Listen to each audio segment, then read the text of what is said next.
नमस्कार, मी प्रिया काळे. तरुण भारतच्या न्यूज बुलेटिन मध्ये आपल्या सर्वांचं स्वागत. आता पाहूया ठळक घडामोडी. महाराष्ट्राचे मुख्यमंत्री एकनाथ शिंदे यांच्या मुख्यमंत्री सहाय्यता निधीमधून सीमा भागातील गरजू व गरीब नागरिकांना आरोग्यविषयक सुविधांसाठी मदत करण्यात येत आहे. बेळगावमधून आणि परिसरामधून अनेक नागरिकांचे अर्ज मुख्यमंत्री सहाय्यता निधी कक्षात प्रलंबित होते. या अर्जाविषयी सविस्तर माहिती घेण्यासाठी आणि येणाऱ्या अडचणींचा विचार करण्यासाठी मुख्यमंत्री सहाय्यता निधी कक्ष प्रमुख व मुख्यमंत्री विशेष अधिकारी मंगेश चिवटे आज बेळगावला आले होते. डॉक्टर प्रभाकर कोरे हॉस्पिटल आणि अरिहंत हॉस्पिटल येथे उपचार घेणाऱ्या काही नागरिकांना ते प्रत्यक्ष भेटले आणि त्यांच्या अडचणी जाणून घेऊन हॉस्पिटलमधील अधिकाऱ्यांशी चर्चा केली. तसेच ताबडतोब निर्णय घेऊन त्यांना अर्थसहाय्य मंजूर केले. काँग्रेस पक्षाने 25 जून 1975 रोजी देशात आणीबाणी लावून लोकशाहीची हत्या केली. त्या पक्षाविरोधात बेळगाव शहरात भारतीय जनता पार्टी वतीने जिल्हा काँग्रेस कार्यालयाला घेराव घालण्याचा प्रयत्न करण्यात आला.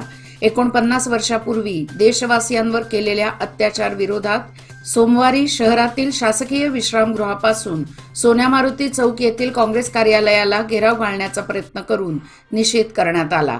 माजी पंतप्रधान इंदिरा गांधी यांनी घेतलेल्या चुकीच्या निर्णयाला राहुल गांधी यांनी जाहीर माफी मागावी अशी मागणी करण्यात आली.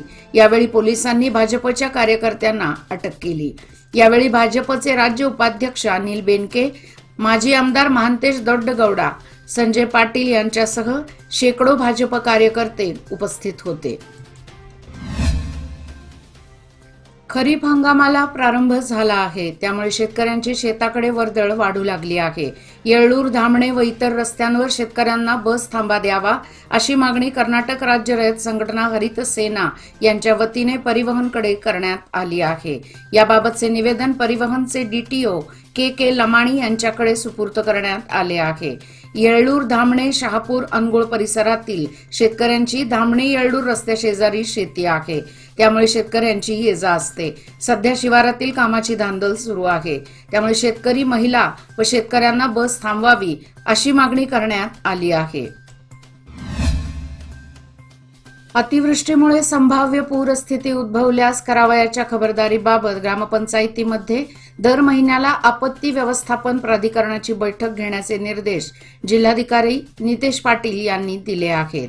जिल्हाधिकारी कार्यालयाच्या सभागृहात सोमवारी जिल्हास्तरीय आपत्ती व्यवस्थापन प्राधिकरणाच्या बैठकीच्या अध्यक्षस्थानी ते बोलत होते.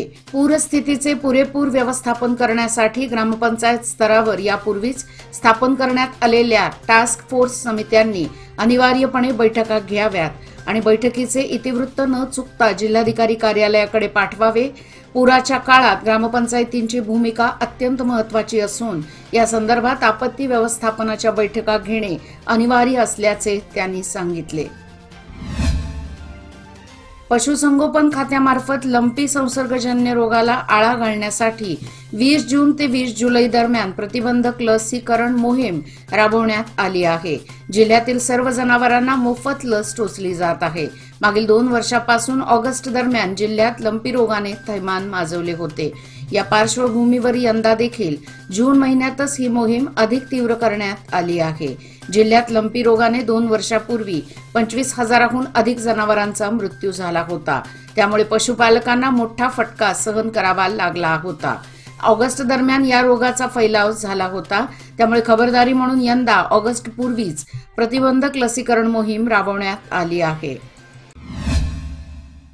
महिलांची शक्ती हीच समृद्ध भविष्याची निर्मिती. लोकमान्य घेऊन आले आहेत महिला उन्नती योजना, जी देते तुमच्या गुंतवणुकीवर 10% आकर्षक व्याजदर फक्त 500 दिवसांकरिता. किमान गुंतवणूक 10,000 रुपये. अधिक माहितीसाठी आजच कॉल करा 1800-212-4050. योजना फक्त महिला सभासदांकरिता. नियम व अटी लागू. लोकमान्य, जिथे पैसे वाढतात आणि नातं वृद्धिंगत होतं.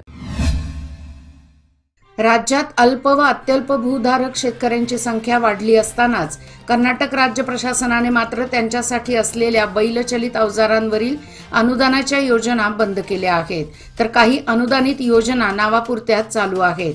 राज्यातील 5 गॅरंटी योजनांची पूर्तता करताना कर्नाटक सरकारचा बोजवारा उडाला आहे। यासाठी सरकारकडून इंधन दरवाढीसोबत सरकारकडून अवजारांचे अनुदान कमी केले आहे। त्या सर्व योजना पुन्हा पूर्ववत सुरू कराव्यात अशी मागणी जिल्हाधिकाऱ्यांकडे निवेदनाद्वारे शेतकरी संघटनेने केली आहे। बेळगाव महानगरपालिकेच्या 22व्या कार्यकाळातील 4 स्थायी समित्यांच्या सदस्य निवड 2 जुलै रोजी त्याची निवडणूक होणार असल्याची माहिती SB शेट्टण्णावर यांनी दिली आहे। महापालिकेच्या 4 स्थायी समित्यांसाठी अर्ज स्वीकारण्याचा कार्यक्रम 2 जुलै रोजी महानगरपालिका सभागृहात सकाळी 10 ते 12 या वेळेत होणार आहे। दुपारी 3 वाजता निवडणूक प्रक्रिया पार पडेल असेही SB शेट्टण्णावर यांनी कळवले आहे। राज्यातील अंगणवाड्यांमध्ये LKG UKG सुरू करण्याबाबत महिला व बालविकास मंत्री लक्ष्मी हेब्बाळकर यांनी मुख्यमंत्र्यांशी चर्चा करून निर्णय घेण्यात आला। बेंगळुरू येथे झालेल्या बैठकीनंतर पत्रकारांशी बोलताना मंत्री म्हणाल्या की मुख्यमंत्री सिद्धरामय्या यांनी अंगणवाडी केंद्र अपग्रेड करण्यास सहमती दर्शवली आहे। नवीन अंगणवाडी केंद्रांमध्ये पूर्व प्राथमिक LKG व UKG शिक्षण देण्यासाठी नवीन तज्ञांची समिती स्थापन करणार आहोत। अंगणवाडी केंद्रांमध्ये दर्जेदार शिक्षण व पौष्टिक आहार देणे हे आमचे उद्दिष्ट आहे। विभागामार्फत मुलांना गणवेश, पुस्तके व दप्तर देण्याचा निर्णय घेण्यात आला आहे असे त्यांनी सांगितले। लोकसभा निवडणुकीच्या निकालानंतर मोदी सरकारच्या 3ऱ्या कार्यकाळातले संसदेचे पहिले अधिवेशन आजपासून सुरू झाले आहे। पंतप्रधान नरेंद्र मोदींसह इतर नवनिर्वाचित खासदारांनी सोमवारी खासदारकीची शपथ घेतली।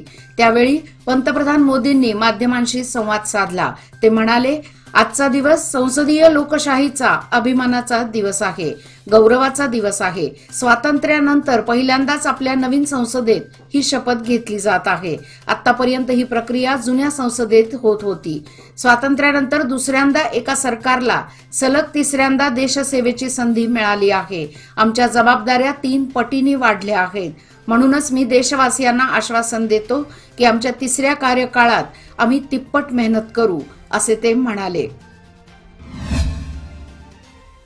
नुकत्याच पार पडलेल्या लोकसभा चिक्कोडी मतदारसंघातील निवडणुकीत काँग्रेसच्या प्रियंका जारकीहोळी यांनी मोठ्या फरकाने विजय मिळवल्यानंतर खासदारकीची कन्नड भाषेत शपथ घेतली। त्यांच्या मतदारसंघातील जनता नवीन खासदाराला त्यांच्या मातृभाषेत कन्नडमध्ये शपथ घेताना पाहण्यासाठी आतुर होती। त्यानुसार सोमवारी नवी दिल्लीतील संसद भवनात शपथ घेतली आहे। 18व्या लोकसभेचे पहिले अधिवेशन सुरू असून पंतप्रधान नरेंद्र मोदी आणि लोकसभेतील नवोदित अमित शहा यांच्यासह इतर खासदारांनी खासदार म्हणून शपथ घेतली।